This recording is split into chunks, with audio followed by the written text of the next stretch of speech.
આમોદ મામલતદાર કચેરીના કમ્પાઉન્ડમાં ભાજપે ઓફિસ ખોલતા કોંગ્રેસે ધરણા પ્રદર્શન સાથે વિરોધ નોંધાવ્યો હતો। આમોદ મામલતદાર કચેરીના કમ્પાઉન્ડમાં ભાજપે ઓફિસ ખોલતા કોંગ્રેસ દ્વારા અનેક વખત મામલતદારને મૌખિક તેમજ લેખિતમાં રજૂઆત કરવામાં આવી હતી। જોકે તેમ છતાં પણ કોઈ કાર્યવાહી કરવામાં નહીં આવતા આજે કોંગ્રેસના હોદ્દેદારો મામલતદાર કચેરીમાં ધરણા સાથે વિરોધ પ્રદર્શન કરતા પોલીસે 16 કોંગ્રેસી કાર્યકરોની અટકાયત કરી હતી। જે આમોદ મામલતદાર કચેરીના કમ્પાઉન્ડમાં આવેલી પીડબ્લ્યુડીની સરકારી ઓફિસમાં ભાજપે ઓફિસ બનાવ્યા હોવાના આક્ષેપો કરી કોંગ્રેસે મામલતદારને લેખિત તેમજ મૌખિક રજૂઆત કરી હતી।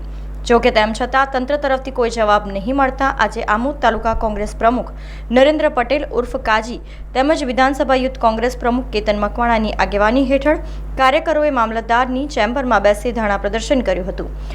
અમારે તો તમારે જ મળવાનું સાહેબ, તમારી પ્રીમાઇસિસ તમારે તો તમારે જ મળવાનું જે લોકોનો છે ભાઈ સાહેબ, તમે તમારી જવાબદારીમાંથી છટકના તમારી છે, જવાબદારી પણ તમારી છે। બસ ચાલો પૂરું થયું, હવે દાદી પૂરું આને તો આવી ગઈ છે, જવાબદારી તમારી બને સાહેબ।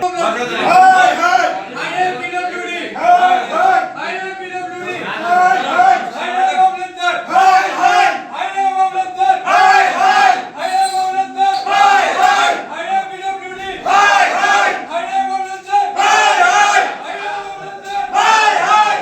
જે કાર્યાલય ખોલવામાં આવ્યું છે એના સંદર્ભમાં અમે 2-3 મહિના અગાઉ મામલતદારશ્રીને અરજી આપી હતી।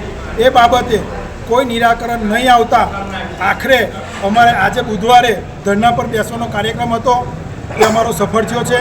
બીજું કે મામલતદાર પણ એક રાજકીય હાથો બનીને જે ભાજપની કાર્યાલય ખોલાઈ છે તેમાં કોઈ અમને જવાબ સ્પષ્ટપણે આપતા નથી ને આજ દિન સુધી કોઈ કાયદેસરના પગલાં એમની સામે ભર્યા નથી। સ્પષ્ટપણે દેખાઈ આવે છે, ચાલો અમે તમને બતાવીએ। બીજું કે આ એક સરકારી પ્રીમાઇસિસ છે। આજે ધારો કે કોઈ ત્રાહિત વ્યક્તિ સરકારી મિલકતમાં પ્રવેશ કરે છે તો મામલતદાર કેવા એક્શન લે છે એમની સામે, તો આ લોકો સામે કેમ નહીં?